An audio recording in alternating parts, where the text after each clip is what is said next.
Very good morning. आज हमको बात करनी है ओपीसी के बारे में।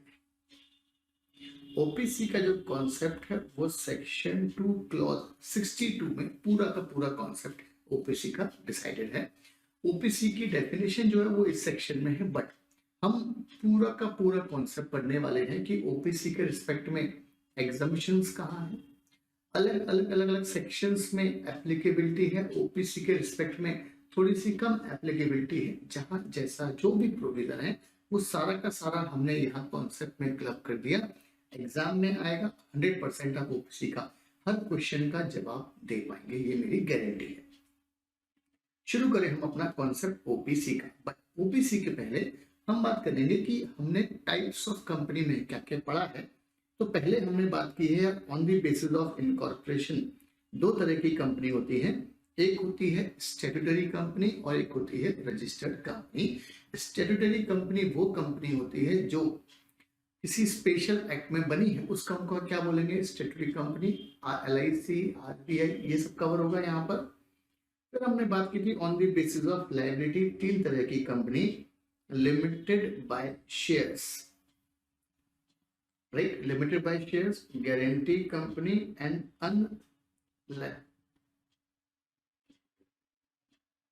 अनलिमिटेड लायबिलिटी वाली कंपनी। लिमिटेड बाय शेयर्स का सेक्शन क्या है आपका, सेक्शन नंबर 2 क्लॉज 22 है।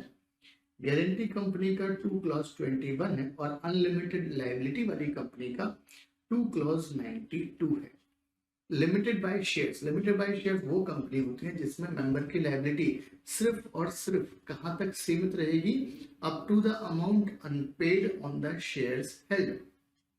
गारंटी कंपनी में मेंबर की लायबिलिटी कहां तक रहेगी, दो तरह की होती है लायबिलिटी। इन केस अगर कंपनी आपकी गारंटी कंपनी में मेंबर की लायबिलिटी अमाउंट जो भी कंट्रीब्यूट करने का वादा करता है तब तक उसकी लायबिलिटी रहने वाली है। गारंटीड अमाउंट की मेंबर देता है गारंटी किसको, कंपनी को, कि भाई इन केस ऑफ वाइंडिंग अप हम आपको एक फिक्स्ड अमाउंट पे करेंगे, जो हमने किस टाइम पे वादा किया है आपसे, MOL सब्सक्रिप्शन के टाइम पे।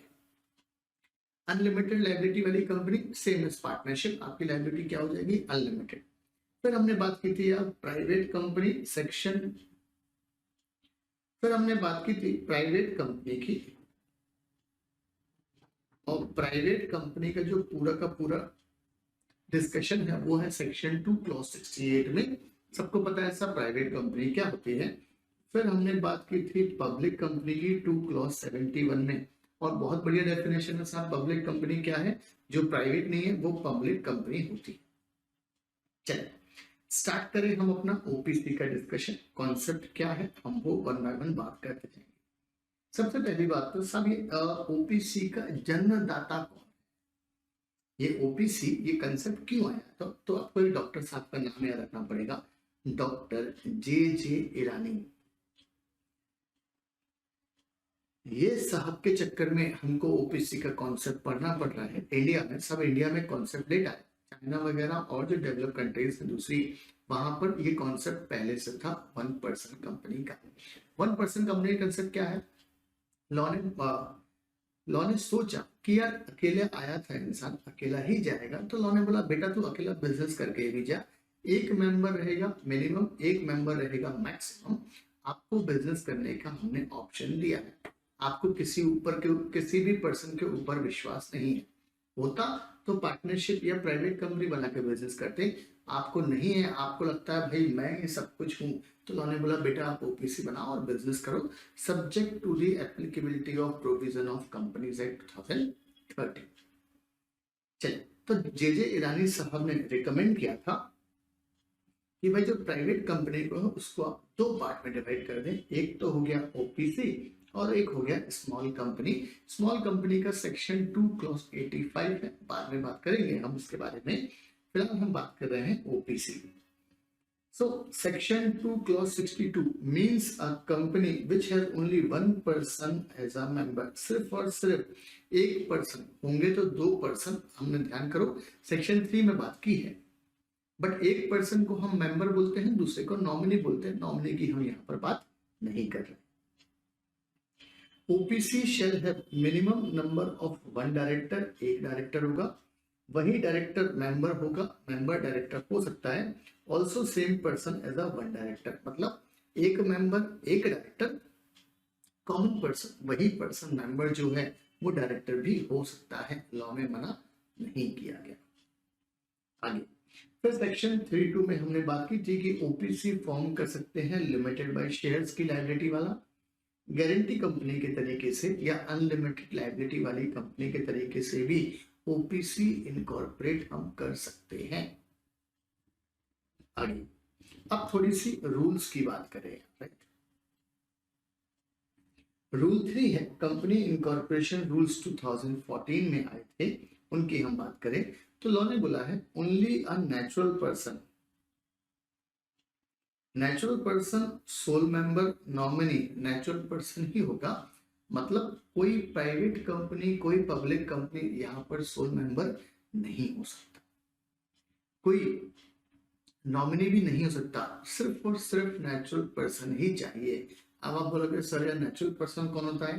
भाई नेचुरल पर्सन वो पर्सन होता है जिसको आप अगर उसका हाथ काटोगे तो खून निकलेगा, राइट, काटो तो खून निकले, उसको हम क्या बोलेंगे यार? Natural person.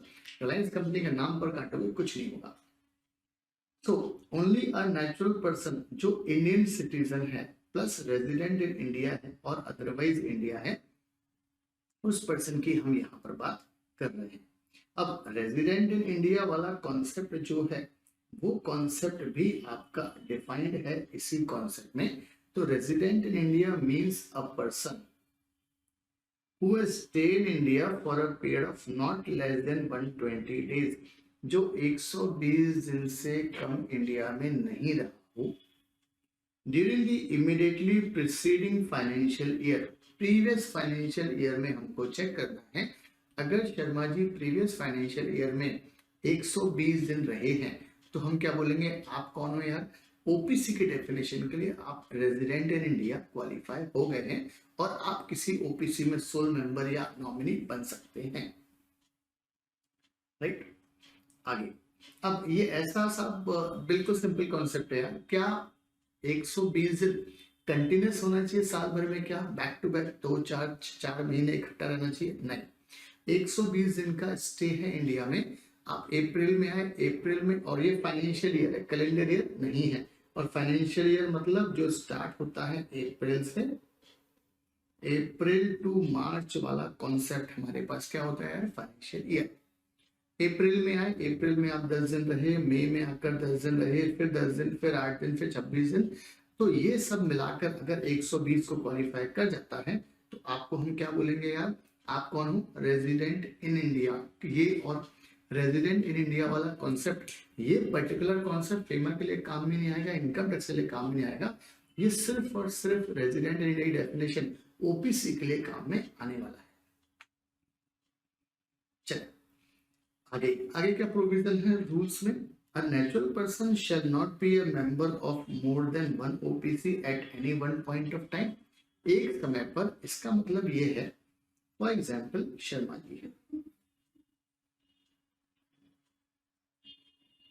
शर्मा जी ए ओपीसी प्राइवेट लिमिटेड में सोल मेंबर है, तो क्या Sharma ji Z OPC private limited में उसी टाइम पर सोल मेंबर हो सकते हैं क्या? लॉ ने कहा ना, एक मेंबर, एक नेचुरल पर्सन एक समय में एक ही ओपीसी में सोल मेंबर हो सकता है। A natural person shall not be a member of more than one OPC at the same point of time, and the said person shall not be a nominee of more than one OPC। Same concept sole member के लिए, same concept nominee के लिए, दोनों case में मना कर दिया। एक ही पर्सन एक ही वक्त पर एक ओपीसी में नेचुरल सोल मेंबर रहेगा एंड दूसरी में वो क्या हो सकता है? नॉमिनी, और कहीं पर नहीं हो सकता। मतलब फॉर एग्जाम्पल इसमें शर्मा जी आपके नॉमिनी हैं, तो क्या इसमें बन सकते हैं क्या? ना, नहीं बन पाएंगे। ये प्रोविजन आपको ध्यान में रखना चाहिए। If natural person become member in one OPC becomes the member of another OPC, ये कब पॉसिबल होगा? ये जब पॉसिबल होगा, थोड़ा सा इसको पुराने वाले को हम रब कर देते हैं। For example for example Sharma ji sole member हैं ए ओपीसी प्राइवेट लिमिटेड में, इसमें है ये sole member, and Z OPC private limited में ये है नॉमिनी, और यहां पर जेड है सोल मेंबर। अब सवाल ये आएगा कि साहब कल के दिन इस पर्सन की हो गई डेथ, तो ऑब्वियसली यार शर्मा जी यहाँ पर क्या बन जाएंगे, सोल मेंबर। अब यहाँ पर भी सोल मेंबर है, यहाँ पर भी सोल मेंबर है, तो लॉ ने बोला अगर ऐसी सिचुएशन आती है then Sharma ji need to decide within 180 days कौन सी वाली ओपीसी को कंटिन्यू करना है और किससे हमें रिजाइन करना है, किससे हमें इस्तीफा देना है, वो हमको बात करना है। If natural person being member in OPC become member of another OPC within 180 days, उसको डिसाइड करना पड़ेगा कौन सी एक ओपीसी कंटिन्यू करना है और कौन सी एक ओपीसी आपको छोड़ना है, ये चीज इनको डिसाइड करनी पड़ेगी। No minor shall be a member और nominee of OPC hold share with beneficial interest. Law ने बोला बच्चों को दूर रखो यार, किसके, किसी के भी भाई, ना तो वो मेंबर बनेगा ना ही नॉमिनी बनेगा, माइनर को दूर रखो, माइनर कुछ नहीं बनेगा ओपीसी में। चल ये हमारा ओपीसी का फर्स्ट चार्ट था। आगे हम बात करें यार ओपीसी में और क्या प्रोविजंस है, एक कंसेप्ट और है, ओके। सच कंपनी मतलब ये OPC can not be incorporated और converted into section 8 company of this. वो कंपनी सेक्शन 8 कंपनी में कन्वर्ट नहीं हो सकती है। ओपीसी कभी भी सेक्शन 8 कंपनी नहीं बन पाएगी, ना ही उसमें कन्वर्ट हो सकती है। तो ये आपका हुआ फर्स्ट चार्ट जो हमने बात की है।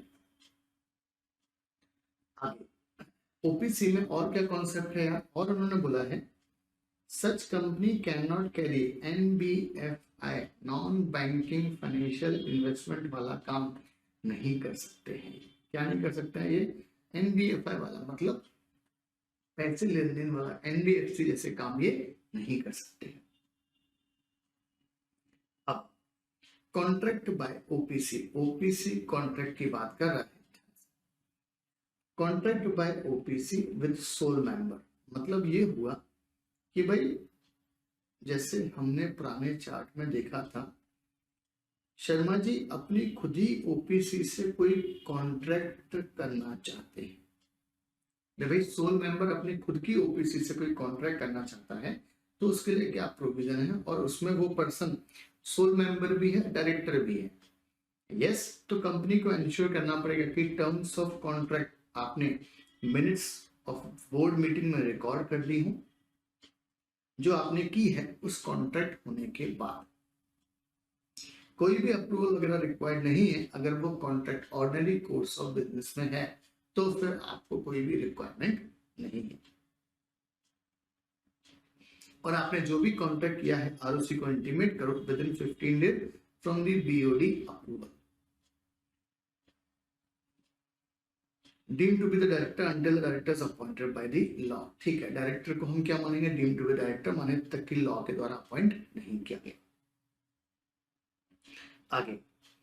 आगे बात कर रहे हैं procedure for conversion of OPC into public और प्राइवेट कंपनी। कल के दिन अगर आपको कन्वर्ट करना है ओपीसी को पब्लिक कंपनी और प्राइवेट कंपनी तो उसका प्रोसीजर क्या है वो बात करें। Rule 6, The OPC shall alter its memorandum article by passing a resolution in accordance with section 122 subsection 3 to give effect to the conversion and to make necessary changes in simple thereto. OPC may be converted into private or public company other than a company registered. Section 8 में convert नहीं होता, हमने already बात कर ली है। After increasing दी, अरे भाई जब आप कन्वर्ट हो गए पब्लिक या प्राइवेट में तो आपको मेंबर डायरेक्टर दोनों इंक्रीज करने पड़ेंगे। इन case of private company 2 member 2 director, in case of public company 7 members 3 directors. 2723 as the case may be, maintaining the minimum paid up capital as required for the classes of conversion, वो ध्यान रखना पड़ेगा। और company file करेगा application E form NCR 6 of its conversion into public या private other than section 8। भाई section 8 में तो ओपीसी कभी होती ही नहीं है convert. Along with the following documents, इतने सारे डॉक्यूमेंट्स आपको देने पड़ेंगे साथ में। ऑल्टर्ड एमओए एओए, अरे भाई ऑल्टर्ड एमओए एओए मतलब मेमोरेंडम में चेंज होगा, आर्टिकल में चेंज होगा। क्यों प्राइवेट बन रहे तो वो 3 कंडीशन सेक्शन 2 क्लॉज 68 की इंसर्ट होंगी रिस्ट्रिक्शंस वाली। Copy of resolutions, list of proposed members director along with their consent. ऐसे नहीं किसी का भी नाम उठा के बना दिया, आपको उसकी कंसेंट लेनी पड़ेगी। List of creditor, latest audited balance sheet and PNL account भी आपको फाइल करना पड़ेगा। On being satisfied that the requirements stated herein have been complied with, the registrar shall approve the same, approve the form and issue the certificate. Registrar क्या करेगा, approve कर देगा form को और सर्टिफिकेट आपको इश्यू कर देगा। OPC, conversion of private company into OPC. Private company other than section में convert by passing special resolution. आपको क्या पास करना पड़ेगा, special resolution. But special resolution pass करने के पहले एनओसी ले लो, किससे, मेंबर क्रेडिटर से। The company shall within 30 days from the date of passing SR, ROC को कॉपी फाइल करो। एमजीटी 14 में, एमजीटी 14 एक फॉर्म है, जब जब एसआर पास होता है तब तब एमजीटी 14 फॉर्म आरओसी को फाइल करना पड़ता है। हमेशा दिमाग में याद रखना, जब भी क्या पास होता है, स्पेशल रिजोल्यूशन, तब तब एमजीटी 14 आरओसी को फाइल होता है। The company shall file an application in form INC 6 for the conversion of company into OPC by attaching the following documents। पहला, declaration directors of the company, affidavit पे sign करा के members creditors की consent ले ली गई है, NOC ले ली गई है। List of members and list of creditors, latest audited balance sheet and no objection obtained from the creditors। On being satisfied that the requirement for conversion fulfill, तो आपको क्या दे देंगे, सर्टिफिकेट ऑफ कन्वर्जन मिल जाएगा आपको, राइट। ये concept है आपका किसका, ओपीसी का, जो हमने पूरा का पूरा चार्ट से देखा है। यदि कंसेप्ट देखें क्या कॉन्सेप्ट बनने वाला है, वो हम बात करें ओपीसी के बारे में। चलिए भाई, सेक्शन 2 क्लॉज 62 आपको ये याद रखना है। पहले तो ओपीसी का है, 1 person company means a company which has only 1 person as a member। जहां पर एक पर्सन ही क्या है, मेंबर है, ये हमने बात कर दी है। अच्छा, डॉक्टर जे ईरानी ने क्या बोला था यार कि ओपीसी, डॉक्टर जे ईरानी ने क्या बोला था कि भाई जो आपका ओपीसी है वो प्राइवेट कंपनी का एक टाइप है। OPC is also a private company. इसका मतलब जितने भी प्रोविजन प्राइवेट कंपनी पे लगेंगे, सारे के सारे set of provision will automatically apply to OPC except if there is any exemption, there is any exception, modification is provided for with respect to OPC, then that particular provision will apply to OPC। मतलब OPC के ऊपर private company के सारे provisions लगेंगे। But अगर OPC के लिए कोई स्पेशल प्रोविजन में एग्जम्पशन है तो फिर OPC के लिए वो एग्जम्पशन अवेल कर लेंगे। Thus, all the provision as are applicable to a private company shall also apply to OPC। For example, every private company, including OPC, shall have minimum paid-up share capital as may be prescribed। However, certain provision of the Act rules are applicable only to OPC and not to the private company, तो आपको वो fulfill करना पड़ेगा। To conclude, except for the specific provision, अरे भाई specific जो OPC पे लगेगा वो आपको स्पेसिफिकली फॉलो करना पड़ेगा। Specific provision applicable to OPC in case the company propose to be formed is OPC. जब कंपनी फॉर्म होती है ओपीसी की तरह, the memorandum must be subscribe to by 1 person and MOA को एक मेंबर सब्सक्राइब करेगा, हमने ऑलरेडी बात की है। In case of OPC, MOA shall state the दूसरे पर्सन का नाम, जिसको हम क्या बोलेंगे भाई, nominee. In case of OPC company के नाम के पीछे क्या वर्ड लगाना है आपको, ओपीसी। तो ये इस तरीके से लिखा जाता है, for example A OPC private limited, इस तरीके से नाम लिखा जाता है ओपीसी को नाम के पीछे। Every private company shall have minimum of 2 member, OPC में मिनिमम मैक्सिमम 1 मेंबर ही रहेगा। The number of members shall not exceed 200 in case of private company, however OPC में एक ही रहेगा यार। मिनिमम 2 डायरेक्टर, ओपीसी में 1 डायरेक्टर से भी काम चल जाएगा, बराबर है। फिर फॉर्मेशन ऑफ कंपनी में हमने बात की थी कि डेथ के बाद, सब्सक्राइबर्स की बात, कंसेंट की बात, आईएनसी 3 की बात, राइट। आपको written consent INC 3 INC 4 section में बात की थी हमने। Right of a member to change the nominee, आपको अगर चेंज करना तो उसकी भी कंसेंट लेनी पड़ेगी, आईएनसी 3 4 की बात की थी हमने। अगर डेथ हो गई तो 15 डेज में आपको नया नॉमिनी बनाना पड़ेगा, ये भी हमने बात की थी।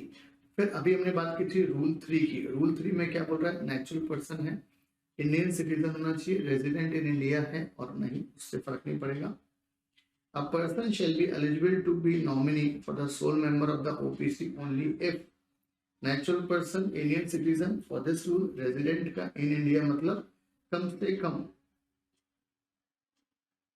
एक मिनट ये चेक करना पड़ेगा, 182 है, 120 का, 120 days during the immediately preceding financial year, limit on number of OPC just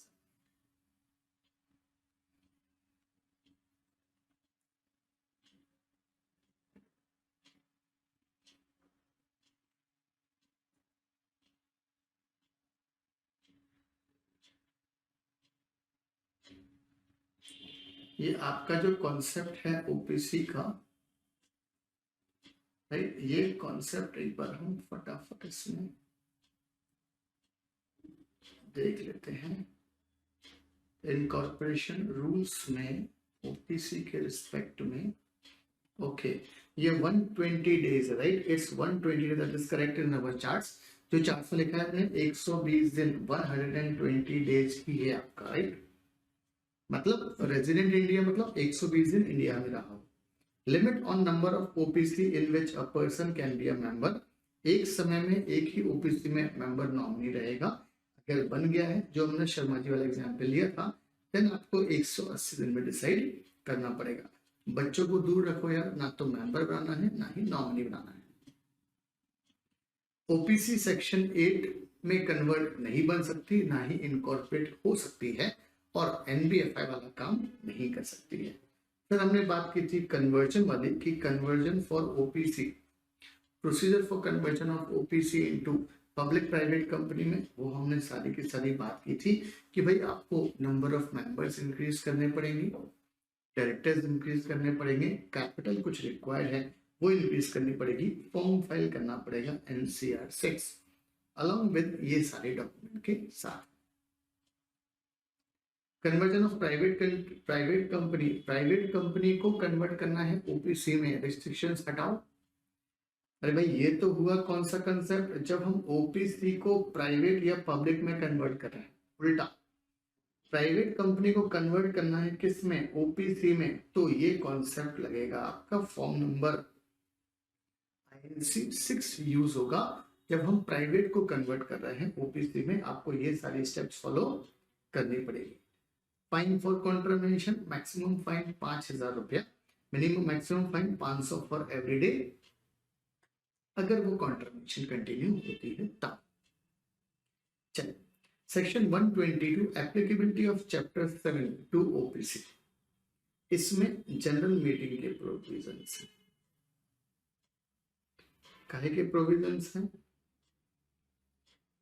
The provision of section 98, section 100 to 111, 111, both inclusive shall not apply to OPC. Section 98 लगता है तो, एंड सेक्शन 100 से लेकर 111, मतलब 100 भी नहीं लगेगा और 111 भी लगेगा ओपीसी के ऊपर। पहली बात, manner of passing resolution in general meeting, OPC में जनरल मीटिंग में हम रिजोल्यूशन कैसे पास होता है। अरे भाई जो भी मैटर डिस्कस करना है ना उसको मिनट्स बुक में एंट्री कर लो। मिनट्स बुक्स का डिस्कशन सेक्शन 118 में है, 118 में, right. In case of OPC, for the purpose of transacting any business, whether ordinary या special है, at any general meeting, भले वो AGM हो या EGM हो, by means of any resolution, ordinary हो या special हो, it shall be sufficient if the resolution is communicated by member to the company. Member ने कंपनी को कम्युनिकेट कर दिया, मतलब वो सोल मेंबर ने ओपीसी को कम्युनिकेट कर दिया, मिनट्स को लिख लिया, मिनट्स को सॉरी रिजोल्यूशन को मेंशन कर दिया मिनट्स बुक में। मिनट्स बुक का डिस्कशन सेक्शन 118 में है और minutes book is signed and dated. The date of signing the minutes book by the member shall be deemed to be the date of the meeting for the purpose of। जिस तारीख को, दो चीजें हो गई हैं, इंपॉर्टेंट चीज हो गई है। तो एक तो भाई आपको जो भी डिस्कशन हुआ उसको मिनट्स बुक में लिख लो, और जिस दिन, ये चीज इंपॉर्टेंट है, एमसीक्यू के लिए भी इंपॉर्टेंट है, जिस दिन मिनट बुक को साइन करा वो मेरी जनरल मीटिंग की डेट होगी। Simple logic. Manner of transacting business required to be transacted in board meeting. In case there is only one director and OPC for transacting any business which is required to be transacted at, जो generally आपको transact करना चाहिए board meeting में, वो OPC के case में कैसे होगा? क्योंकि एक ही डायरेक्टर है, सफिशिएंट है, मिनट्स बुक में लिख लिया, साइंड एंड डेट कर दी, काम खत्म। और जिस दिन साइन करी मिनट्स बुक, उस दिन हम डेट ऑफ द मीटिंग मानेंगे फॉर ऑल दी पर्पसेस। कुछ रिलैक्सेशंस, कुछ एग्जम्पशंस हैं, किसके लिए? ओपीसी के लिए। जैसे कि कैश फ्लो स्टेटमेंट पार्ट नहीं होगा फाइनेंशियल स्टेटमेंट का, मतलब ओपीसी के जब आप फाइनेंशियल स्टेटमेंट बना रहे हैं, you need not to include cash flow statement. आपको कैश फ्लो स्टेटमेंट जरूरी नहीं है उसमें इंक्लूड करना। Section 2 clause 40 define the term financial statement as follows. Financial statement in relation to the company includes balance sheet as at the end of financial year, profit and loss, all in the case of company carrying on any activity not for profit, any income expenditure account for the financial year, cash flow statement for the financial year, statement of changes in equity, किसने किसको shares transfer करें, आज वो shares का मालिक कौन है, ये होगा आपका statement of changes in equity में। During the financial year promoter ने कुछ शेयर बेच दिए, किसी और को ट्रांसफर कर दिए, राइट इश्यू कारण शेयर्स बढ़ गए। Any explanatory note annex to the forming part of document referred to in clause 1 to 4।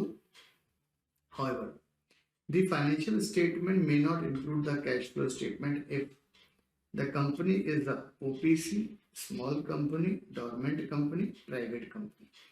If such private company is a startup and such company has not committed any default in filing with the registrar, its financial statement 137 में और या annual return 92 में। अरे भाई दो तरह के financial statement, एक होता है एनुअल रिटर्न जो सेक्शन 92 से गवर्न होता है, और एक होता है आपका फाइनेंशियल स्टेटमेंट जो 137 से govern. For the purpose of this act, startup or startup company means a private company incorporated under the Companies Act 2013। Startup private company तरह होगी और जिसको DIRP ने रिकॉग्नाइज किया, department for industry and promotion ने recognise किया। Signing of certificate relating to securities, every certificate normally दो director के द्वारा साइन होना चाहिए, या फिर a director and a company secretary where the company has appointed a company secretary, अगर कंपनी ने कंपनी सेक्रेटरी को अपॉइंट किया। However, in case of OPC पर्याप्त है अगर साइन कर दिया डायरेक्टर ने और कंपनी सेक्रेटरी ने और या किसी दूसरे व्यक्ति को बोर्ड ने ऑथराइज किया है, अगर उसने साइन कर दिया तो भी हमारा काम बन जाएगा। इस पर MCQ आ सकता है। Signing off annual return section 92। The annual return shall be signed by company secretary. If there is no company secretary, then by a company secretary in practice. Company का कंपनी सेक्रेटरी एम्प्लॉयमेंट में नहीं है तो फिर company secretary practice sign कराएं. Director से इन case of OPC small company private company, अगर वो प्राइवेट कंपनी स्टार्टअप है तो साइन कौन करेगा, कंपनी सेक्रेटरी या डायरेक्टर, अगर कंपनी सेक्रेटरी नहीं है तो. Non applicability of section 96 to OPC. Section 96 applied to all company except OPC. Thus, it is mandatory for all company except OPC to hold AGM. और AGM करनी है तो as per Section 96 के हिसाब से ही होगी. No requirement to transact business by postal ballot. Section 110 postal ballot की बात करता है, चिट्ठी वाली चीज. Following companies are not required to transact any business through postal ballot. OPC को बाहर कर दिया. All other company having member up to 200, मतलब ये प्राइवेट कंपनी की बात करती है. Content of average board report in case of OPC and small company. Average मतलब छोटा, small, summary.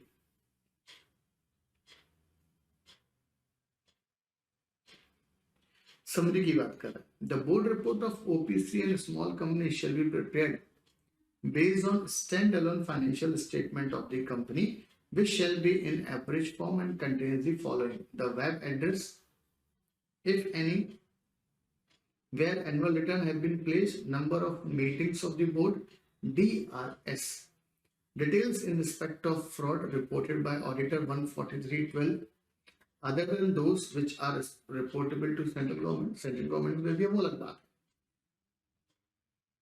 Explanation comments by the board on every qualification, reservation, adverse remark वगैरह. The statement of company affairs, the financial summary or highlights, material changes from the date of closure of financial year in the nature of business, the details of directors who were appointed or resigned during the year, the details of significant material order passed by the regulators, particulars of contract arrangement with the related party in Form AOC 2. Signing of financial statement. The financial statement including CFS if any shall be signed by the chairperson of the company. कौन sign करेगा? Chairperson. If he is authorized by the board. If the chairperson of the company is not so authorized by the board, the financial statement including CFS if any shall be signed by two directors, जिसमें एक कौन होगा? MD, CEO, CFO, company secretary wherever they are appointed. Or in case of OPC, including CFL, shall be signed by one director. Normal company में ये सारा झमेला है. OPC में तो भाई एक डायरेक्टर है, वही साइन कर देगा. Filing of financial statement, other document with the ROC. 180 दिन from the close of financial year आपको फाइल करना है. Financial statement मतलब balance sheet and annual return. Non-applicability of concept of rotation of auditor. Section 139 है जो बोलता है कि भाई ऑडिटर को हर 5 साल बाद चेंज करना है, रोटेशन होना चाहिए ताकि फ्रॉड ना हो. तो ये कॉन्सेप्ट नहीं लगता किसके ऊपर? ओपीसी एंड स्मॉल कंपनी के ऊपर. Appointment held by auditor not counted. Section 141(3)(g. 20 की लिमिट है कंपनीज की. वो अगर ओपीसी में हुआ है, OPC, dormant company, small company, private company जो 100 करोड़ से कम है, उनको 20 की लिमिट में काउंट नहीं करना. अब हम बात करें यार सवाल की. Question, OPC is a company with member, director, officer, one business. अरे भाई एक मेंबर के साथ में ओपीसी वाला होगा. ओपीसी क्या है? पब्लिक कंपनी है, प्राइवेट कंपनी है, स्मॉल कंपनी है. याद रखना, अभी हमने स्मॉल कंपनी डेफिनेशन नहीं पढ़ी, बट ओवरऑल सेक्शन 2 क्लॉज 85 में, सेक्शन 2 क्लॉज 68 में, 2 क्लॉज 71 में डेफिनेशन है इन सब की. और स्मॉल कंपनी डेफिनेशन भी 285 में है, वो भी एक प्राइवेट कंपनी होती है.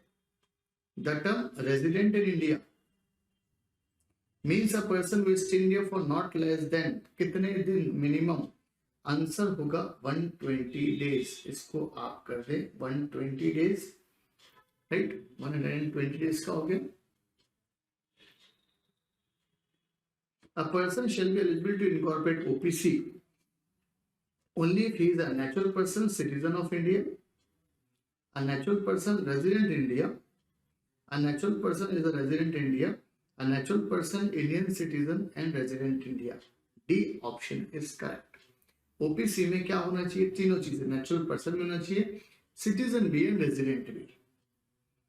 Fifth question, an OPC can not have more than one director. हो सकते हैं डायरेक्टर एक से ज्यादा हो सकते हैं, मेंबर एक होगा। An OPC is a private company. Only statement 1 is correct, only statement 2 is correct. B option is correct, right. OPC एक प्राइवेट कंपनी होती है। याद रखना, एक से ज्यादा डायरेक्टर हो सकते हैं, 149 सेक्शन बात करता है ओपीसी में एक से डायरेक्टर हो सकते हैं। The annual return of OPC shall be signed by, कौन साइन करेगा? कंपनी सेक्रेटरी है तो वो साइन कर दे। एटलीस्ट 2 डायरेक्टर तो पॉसिबल नहीं है, company secretary 2 director, 1 member 1 director possible है, वो साइन कर सकता है, right. If OPC has 2 director then at least dash board meeting in a year must be convened, 2, 3, 4, 6, ठीक। ये सारे के सारे, ये कंसेंट वाला हमने देखा था भाई, कंसेंट आपको आईएनसी 3 में चाहिए। नॉमिनी वाला देखा था हमने कंसेप्ट, डेथ हो गई तो वहां पर आपको नया मेंबर 15 डेज में अपॉइंट करना पड़ेगा। और which of the following statement about OPC is untrue? OPC can not activity out, non banking वाला काम ही कर पाएगा, इज अनट्रू पूछ रहा है, कौन सा सही नहीं है? No minor shall become a nominee officer, ये सिक्योरिटीज ऑफ अ बॉडी, ये वाला अनट्रू है, ठीक है। तो ये सब चीजें आपको ध्यान में, आरओसी को आईएनसी 4 में, राइट। तो ये सारे आपके एमसीक्यूज क्वेश्चंस थे ओपीसी के रिगार्डिंग, जो हमने बात करी है, इंपॉर्टेंट चीज है। तो ये हमारा ओवरऑल डिस्कशन है किसका यार? ओपीसी के बारे में, कि भाई ओपीसी के बारे में क्या क्या प्रोविजन होते हैं और कितना इंपॉर्टेंट कॉन्सेप्ट है। एग्जाम में बिल्कुल 5 नंबर का प्लस 2 एमसीक्यूज तो पूछ ही लेगा ओपीसी के ऊपर, इंपॉर्टेंट चीज है। Thank you.